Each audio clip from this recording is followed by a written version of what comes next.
오늘은 나는 죽고 예수가 사는 삶이라는 제목으로 함께 하나님의 말씀을 나누기 원합니다. 여러분, 우리가 그 이순신 장군님의 명언을 잘 알고 있죠. 그분이 뭐라 그러셨죠? 죽으려고 하면 살 것이요, 살려고 하면 죽을 것이다. 이게 어떤 문제를 만나게 되었을 때 그 일을 대처하는 어찌 그 삶의 태도에 대한 이야기를 하고 있는 거죠. 우리가 인생을 살아가는 가운데 만나게 되는 많은 문제들을 볼 때 어떤 의미로 정말 죽을 각오로 죽기를 작정하고 그 일을 감당하면은 오히려 거기서 새 살 길이 나오게 된다는 의미입니다. 그런데요, 이 말이요, 실제 삶에 대한 태도뿐만이 아니라 신앙적인 차원에 있어서도 이 말이 우리에게 매우 울림이 되는, 신앙적인 원리에 있어서도 참 맞는 이야기가 되는 것 같습니다.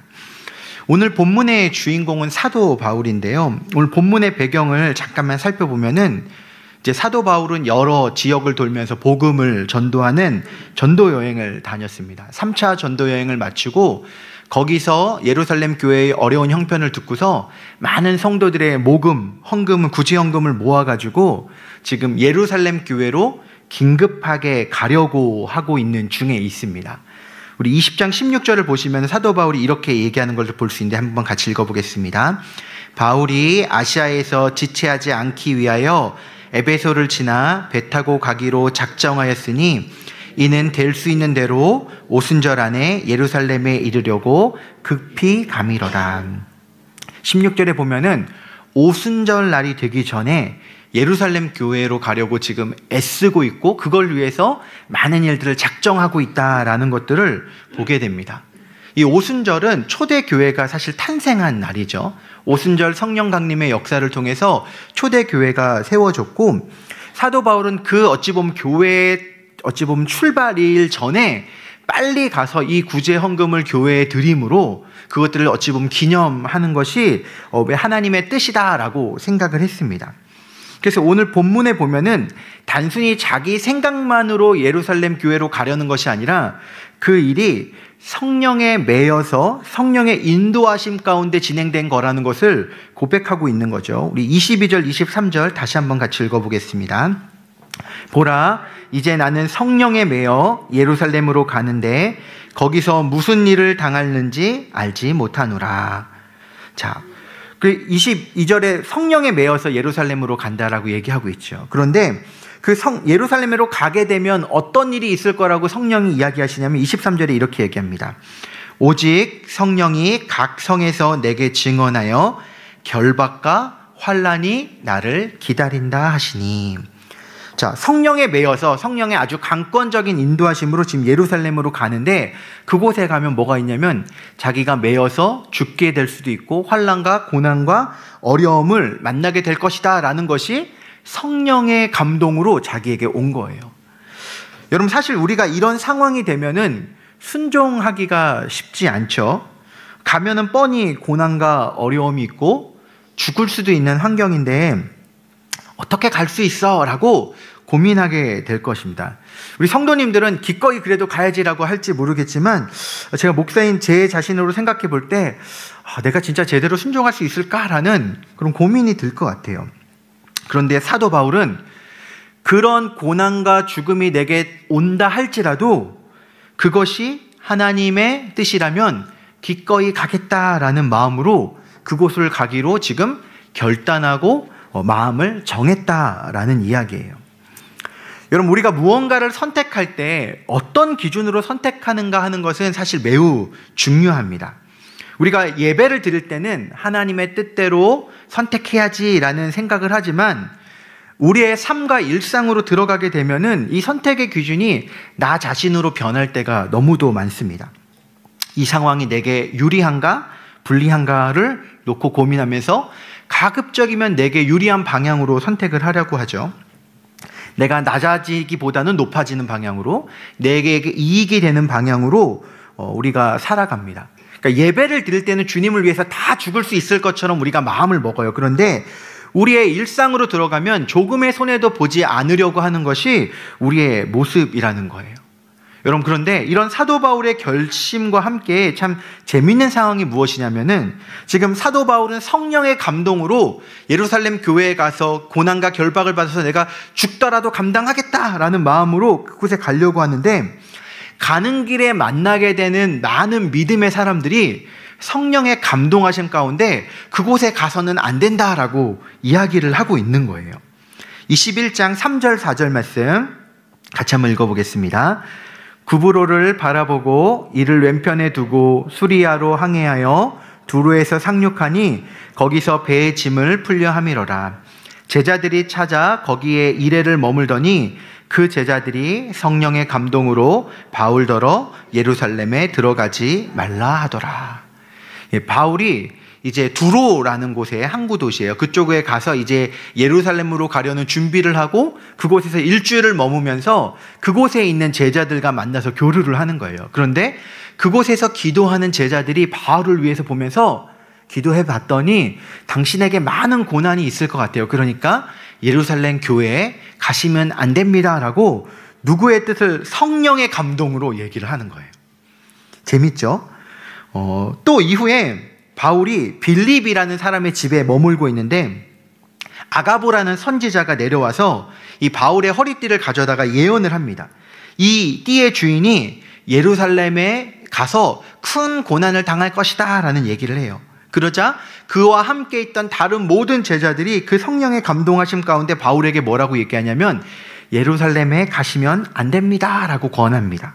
우리 10절부터 12절 제가 읽어보겠습니다. 여러 날 머물러 있더니 아가보라 하는 한 선지자가 유대로부터 내려와 우리에게 와서 바울의 띠를 가져다가 자기 수족을 잡아매고 말하기를 성령이 말씀하시되 예루살렘에서 유대인들이 이같이 이 띠 임자를 결박하여 이방인의 손에 넘겨주리라 하거늘 우리가 그 말을 듣고 그곳 사람들과 더불어 바울에게 예루살렘으로 올라가지 말라 권하니. 여러분, 이게 참 재미있는 상황이에요.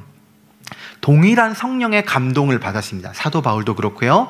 그것을 믿는 성도님들도 그렇고 동일한 성령의 감동을 받았는데 사도 바울은 그 감동 가운데 예루살렘에 가서 고난과 결박이 있는 것을 그곳에 가서 죽으라라는 하나님의 뜻으로 받은 반면에 제자들은 정말로 믿음이 있는 제자들이죠. 성령의 인도하심과 감동을 받는 다른 제자들은 반대로 그곳에 절대로 가면은 안 된다라고 지금 해석을 하고 있는 거예요.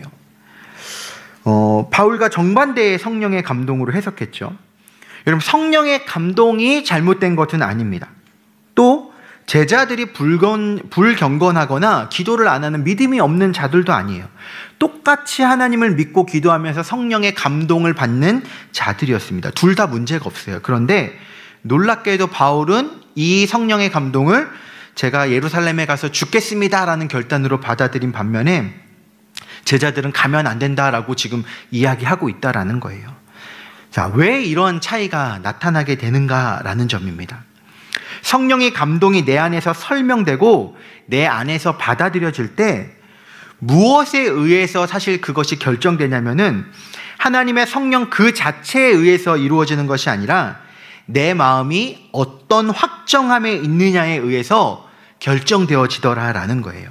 그러니까 성령의 음성 그 자체보다 그 성령의 음성을 내가 어떤 마음으로 받아들이고 확정하느냐에 따라서 우리의 삶이 더 중요하게 영향을 받는다라는 것입니다.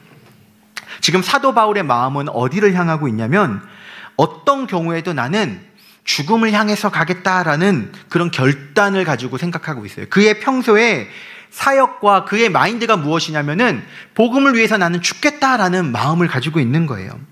그래서 사도 바울이 매번 했던 고백이 무엇이냐면은 나는 이 복음을 위해서 날마다 죽는다라는 고백을 합니다. 그의 평생에 있어서의 소망이 무엇이냐면 내가 살고 내가 높아지고 내가 어떤 이익을 차지하는 것이 중요한 것이 아니라 하나님의 복음이 더 높아지고 선포되고 그것을 통해서 많은 열매가 나타나게 된다면은 그 일을 위해서 나는 기꺼이 내가 죽는 방향으로 가겠습니다라는 것이 사도 바울의 삶의 방향이었다라는 거예요. 여러분, 이게 매우 중요합니다. 내가 살려고 하는 방향이 아니라 죽으려고 하는 방향으로 살아가는 삶. 더 자세하게 말하면 내가 죽게 되더라도 예수 그리스도가 살아가는 삶이라면 기꺼이 그 길을 가겠습니다라는 마음으로 사도 바울은 살아가고 있다라는 거예요. 여러분, 사실 우리의 삶에 나타나는 대부분의 갈등과 문제들은 내가 너무 살려고 하는 데서 비롯된 경우가 많습니다. 내가 정말 죽고 예수님만 살아난다면 그것으로 충분합니다라는 마음으로 우리가 살아가면 사실 우리의 삶 속에서 그렇게 화를 낼 필요가 없죠. 그렇기 때문에 우리는 잘 질문해 보아야 됩니다. 우리의 삶에 나타나는 수많은 선택의 순간들 속에서 내가 사는 방향으로 살아가고 있는가? 아니면 내가 죽는 방향으로 살아가고 있는가? 그리고 그것이 정말 하나님의 뜻에 합당하게 살아가고 있는가를 우리는 질문해 봐야 되는 것이죠. 여러분, 그러면은 이게 내가 죽는 방향으로 무조건 손해보고 내가 무조건 피해보는 방향으로 선택하라 이런 말이 아니거든요.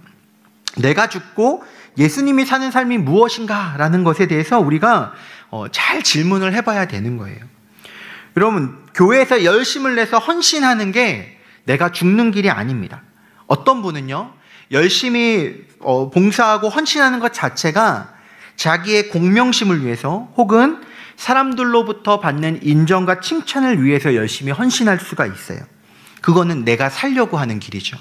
그래서요, 그런 기대되는 반응들이 오지 않을 때는 때로는 분노하고 때로는 화를 낼 때도 많습니다. 누군가 나를 안 알아주면 섭섭하고 뒤에서 분노할 때도 있고요.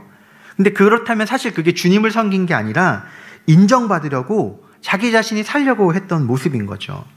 그러니까 우리가 우리의 일상 속에서 어떻게 하면 내가 죽고 어떻게 하면 예수 그리스도가 살게 되는 삶을 살까를 우리는 우리의 삶 속에서 매일매일 진지하게 고민해 봐야 된다라는 거예요. 여러분, 사도 바울이 그런 결단 가운데 지금 예루살렘 교회에 도착했습니다. 예루살렘 교회에 도착했더니 예루살렘 교회 리더들이 사도 바울에게 와서 제안을 하는 거예요.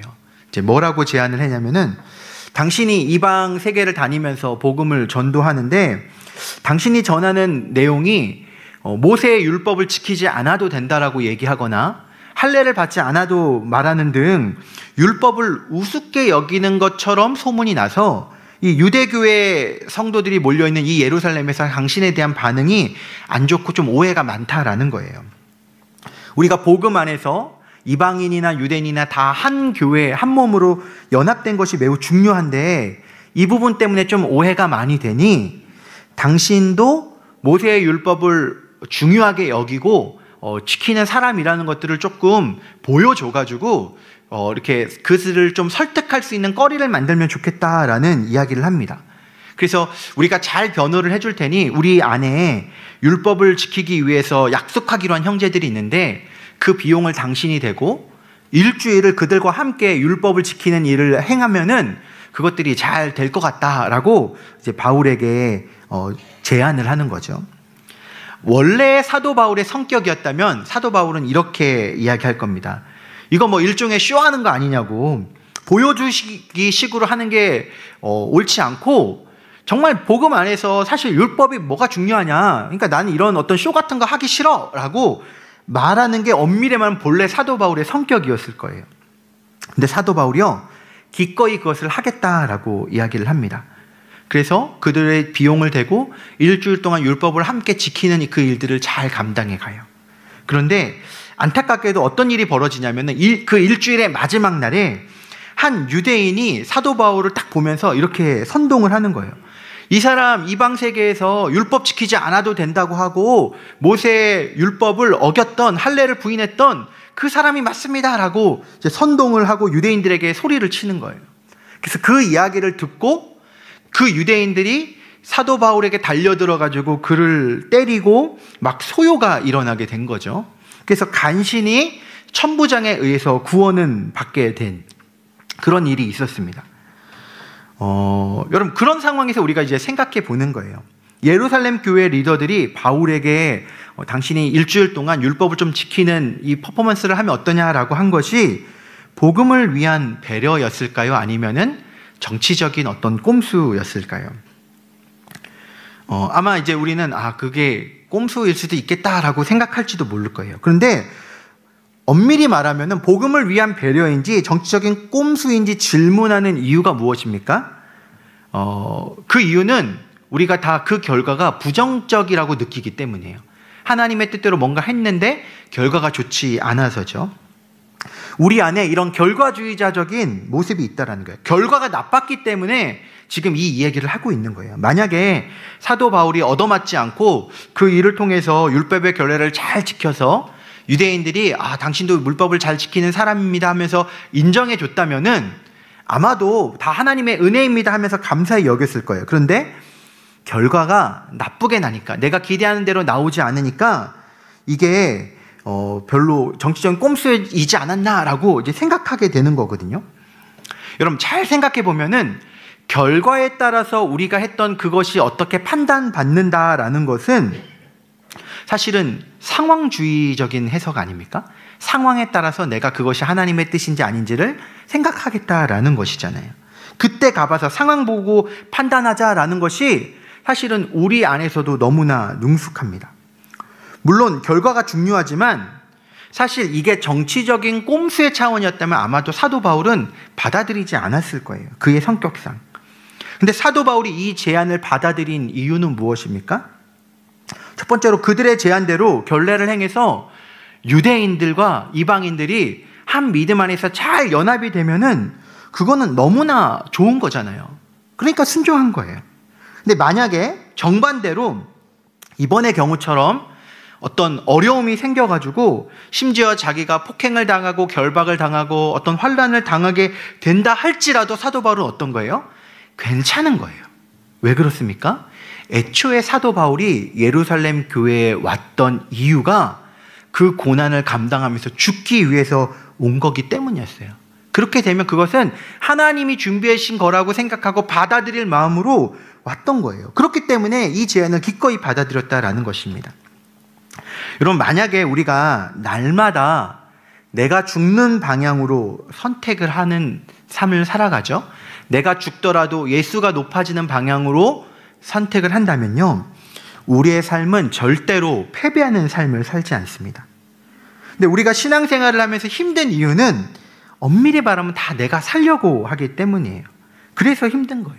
내가 높아지고 내가 인정받고 내가 손해보지 않으려고 하기 때문에 그래서 힘든 거죠. 그런데 정말 내가 기꺼이 죽겠습니다, 주님의 뜻이라면 내가 그것도 기꺼이 감당하겠습니다 라는 마음으로 우리의 모든 삶을 살아간다면 여러분 그때 우리의 삶은요 어떤 상황 속에서도 흔들리지 않고 패배하지 않는 승리하는 삶이 된다는 거예요. 여러분 이러한 삶을 살았던 대표적인 분이 누구십니까? 바로 예수 그리스도십니다. 예수님은 그의 삶 속에서 절대로 패배하는 삶을 살지 않으셨어요. 그 이유가 무엇입니까? 예수님께서 이 땅에 오신 목적 자체가 죽음을 당하기 위해서 오셨어요. 많은 사람들이 예수님이 보여주시는 기적과 이적들을 보면서 그를 왕으로 삼고 때로는 예수님을 배반하고 부인하고, 그럼에도 불구하고 예수님은 거기에 휘둘리지 않으셨습니다. 예수님이 자기가 살고 높아지는 삶을 추구하려고 했다면은 정말로 예수님은 왕이 되려고 몸부림을 치셨을 거예요. 근데 예수님은 어떻게 하셨습니까? 하나님의 뜻에 합당하게 죽으려고 오셨기 때문에 기꺼이 그 죽음을 두려움 가운데 감당하면서 수많은 사단의 유혹에도 넘어지지 않으셨다는 거죠. 그 결과 예수님을 통해서 놀라운 생명권의 역사가 일어나고 예수님의 승리하는 삶을 통해서 하나님의 아름다운 열매들이 맺히게 된 거죠. 여러분 우리의 신앙생활의 목적은 내가 높아지고 성공하고 하나님을 어떤 수단 삼아서 나의 이익의 도구로 쓰기 위해서 우리가 신앙생활을 하는 게 아닙니다. 우리의 신앙생활의 목적은 하나님과 온전히 연합하는 데 있어요. 그래서 그 연합 가운데 하나님께서 우리에게 맡기신 사명과 뜻을 감당하기 위해서 사실은 우리가 이 땅을 살아가고 있는 것이거든요. 내 목적을 위해서 하나님을 수단으로 사용하는 것이 아니라 하나님이 나를 온전히 다스리시고 통치하시도록 하는 것이 우리의 신앙생활의 가장 본질이라는 것입니다. 하나님의 말씀이 내 삶을 통해서 이루어지고 그 말씀에 즉각적으로 순종하는 삶을 살아갈 때 우리는 이 세상 가운데 승리하는 삶을 살아가는 거예요. 여러분 그래서 우리가 죽음을 목적으로, 어찌는 힘들지만 죽음을 지향하며 그 속에서 하나님께서 사시도록 살아가는 것이 매우 중요합니다. 여러분, 그런데요, 이 죽는다라는 것은요, 엄밀히 말하면은 끊임없이 주님께 질문하고 끊임없이 주님이 내 삶의 왕이 되심을 고백하는 가운데 이루어지는 거예요. 하나님, 나의 상황 가운데서 하나님의 뜻은 무엇입니까? 질문하지 않으면 우리는 결코 죽을 수 없습니다. 하나님, 이 상황 가운데 주님이 왕이십니다라는 이 고백이 없으면요, 우리는 절대로 죽을 수가 없는 거예요. 내가 손해보고 낮아지는 길이라 할지라도 주님이 높아지신다면 기꺼이 그 길을 감당하겠습니다. 이 고백으로 살아가는 삶이 죽는 삶이라는 것입니다. 그래서 무엇이 필요하냐면 주님과의 친밀한 관계성이 우리에게 있을 때, 주님께 질문하고 소통하는 그 소통이 살아있을 때에만 우리가 이러한 삶을 살아갈 수 있는 거죠. 여러분, 우리의 본성은요, 끊임없이 이 죄된 본성이 내가 왕이 되도록 하려고 합니다. 내가 높아지고 내가 이익이 되고 내가 뭔가를 얻고 남들을 눌러서라도 내가 승리하는, 내가 더 높아지는, 영향력을 차지하는 삶을 하는 게 내게 가장 중요한 가치야 라는 것을 우리의 죄된 본성은 끊임없이 우리에게 이렇게 요구를 해요. 그래서요, 우리가 정신없이 살아가면은 어느샌가 보면 내가 왕이 돼서 살아가고 있어요. 내 판단대로, 내 뜻대로만 살아가는 거죠. 그런데 우리에게 베풀어 주셨던 하나님의 은혜를 다시금 기억할 때, 그 하나님과의 친밀한 관계성 속에서 하나님과의 깊은 소통 속에 있을 때 그 주님의 은혜 가운데 우리의 마음이 다듬어지고 기꺼이 주님을 위해서 내 스스로가 죽는 길로 갈 수 있는 그런 마음이 되어지는 거죠. 그래서 이것도요, 엄밀히 말하면 은혜 가운데 이루어지는 겁니다. 내 의지가 아니라 주님과의 친밀한 깊은 관계성을 누리는 자에게 그런 삶이 나도 모르는 사이에 주님의 뜻대로 헌신되어지는 거예요. 그리스도께서 우리를 위하여 하신 일이 무엇인지, 그가 우리를 어떻게 사랑하셨는지를 돌아보고 묵상해서 예수님을 알아가고 닮아가고 배우게 될 때 우리는 기꺼이 죽으며 예수님이 사는 삶을 살아갈 수 있게 된다는 것입니다. 여러분, 말씀을 마무리하겠습니다. 교회 안에 보면은 많은 갈등의 이야기들이 있죠. 그런데 사실은 잘 들어보면은, 제가 때로는 이제 목회자로서 성도님의 이런 얘기도 듣고 저런 얘기도 듣고 이제 들어보면은 사실 대부분의 이야기들이 내가 살려고 하는 이야기들이에요. 저 사람이 나에게 이런 피해를 줬고 저 사람이 이렇게 하기 때문에 나는 억울하고 그 속에서 나는 어쩔 수 없었고, 보통의 대화에서 나에 대한 나의 억울함과 나의 서운함을 풀고 해소해 주길 바라는 내용들이 사실 많습니다. 어찌 보면 너무나 당연한 이야기들이죠. 근데 우리가 그도 하나님의 몸이고 나도 하나님의 몸이고 우리가 합력해서 우리 가운데 하나님의 뜻을 이루어가는 것이 가장 중요하다라는 것을 우리가 마음으로 함께 고백하며 그 길을 함께 몸부림치기로 결단하면은 그 상황 가운데 너와 나의 다름과 상관없이 주님의 뜻이 이루어지는 방향으로 국면이 전환되어지는 거예요. 여러분, 우리 스스로의 힘으로는 죽을 수가 없습니다. 지속적으로 우리는 자기중심적인 존재죠. 그래서 우리를 대신해서 죽으신 예수 그리스도를 우리의 삶 속에 매일매일 초청해야 됩니다. 그분께 질문하고 그분과의 친밀한 관계성 속에서 오늘 나에게 하시는 말씀은 무엇인지, 내 삶이 어떻게 하면 주님의 뜻을 이루는 것인지를 고백하며 죽음을 결단하는 삶을 살아갈 때 우리의 삶 속에서 그런 변화들이 나타지는 거예요. 여러분, 지금은 사순절 기간입니다. 예수님께서 죽으시기까지, 부활하시기까지의 그 기간들을 우리가 지금 고백하면서 지내고 있죠. 이 기간을 우리가 보낼 때 예수 그리스도께 우리가 함께 집중하는 시간이 되면 좋을 것 같습니다. 그분이 나를 위해서 베풀어 주신 은혜들은 어떠한가? 나는 어떠한 은혜들로 오늘 이 시간에 서 있는가? 주님이 오늘 나에게 말씀하시고 오늘 나에게 바라시는 것들은 무엇인가를 우리가 이 사순절 기간을 통해서 말씀을 묵상하며 기도하며 돌아볼 때 우리가 함께 예수 그리스도의 몸을 이루어가는 아름다운 열매들이 맺혀질 수 있을 거라 생각합니다. 나는 죽고 예수가 사는 삶. 그래서 그 일을 통해서 결과적으로는 하나님이 영광 받으시고 하나님이 기뻐하시는 그 삶을 함께 추구하며 주님을 기쁘시게 하는 저와 여러분이 되시기를 주님의 이름으로 축원합니다.